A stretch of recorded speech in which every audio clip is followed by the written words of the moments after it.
நல்லா வருமா? வராதா? நல்லா வரலைன்னா என்ன பண்றது? எல்லாமே வேஸ்ட்டா போயிருமே! சரி பரவால்ல. எது வந்தாலும் நம்ம அக்செப்ட் பண்ணிக்கலாம் அப்படின்னு நெனச்சுக்கிட்டே தான் நேத்து நைட்டு தூங்குனேன். கல்யாணம் ஆனதுக்கப்புறமா அந்த ஹவுஸ் ஒய்ஃபா இருக்கிற பெண்கள் மனநிலையில எப்படி இருக்கும்னா, காலையில என்ன சமைக்கலாம்? மதியம் என்ன சமைக்கலாம்? மதியம் சமைச்சத நைட்டு வச்சுக்கலாமா? இல்ல நைட்டு சமைச்சு வச்சுட்டோம்னா, அது காலையிலேக்கும் வந்துரும்ல. இந்த மாரியே தான் ஓடிட்டுருக்கும். நேத்து நைட்டு எனக்கு அதுதான் ஓடுச்சு. புதுசா வந்து நான் ராகி இருக்குல்ல, அதில வந்து ஆப்பம் பண்ணலான்னு சொல்லிட்டு நேத்து ஃபர்ஸ்ட் டைமா தான் ட்ரை பண்ணேன். அது மாவெல்லாம் அரைச்சி வச்சுட்டு நைட்டு தூங்கும்போது இதே யோசனையாக தான் இருந்துச்சு. நல்லா வரும், வருமா? வராதா? அப்படின்ற ஒரு சிந்தனையிலே தான் போயிட்டுருந்துச்சு. காலையில எந்திரிச்சு வந்து மாவை திறந்து பார்த்தபோது நல்லா புளிச்சு பொங்கி சூப்பரா வந்துருந்துச்சு.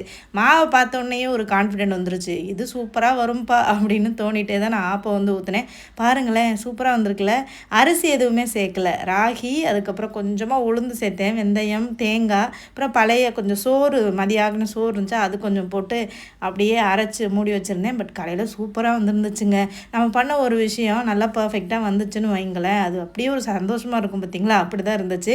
என்னோடய ஃப்ரெண்டு ஒரு சிஸ்டர் தான் எனக்கு இந்த ரெசிபி சொல்லியிருந்தாங்க. அவங்க வந்து பச்சை அரிசியில் சொன்னாங்க. நான் அதே மாதிரி ஃபாலோ பண்ணி ராகியில் பண்ணேன். நம்ம தான் சிறுதானியத்தில் இட்லி தோசை பண்ணுறதுல ஸ்பெஷல் ஆச்சே, அதனால் ஆப்பமும் ட்ரை பண்ணுவோன்னு சொல்லி ட்ரை பண்ணேன். ரொம்ப சூப்பராக இருந்தது. ஹஸ்பண்ட் நல்லா விரும்பி சாப்பிட்டாங்க. நான் சாப்பிடும்போது ரியாக்ஷன் பாருங்கள், செம்மையாக இருந்துச்சு. இதோட ரெசிபி நான் எடுத்து வச்சுருக்கேன். நான் நெக்ஸ்ட் வீடியோவில் ஷேர் பண்ணுறேங்க. சூப்பராக இருந்துச்சு.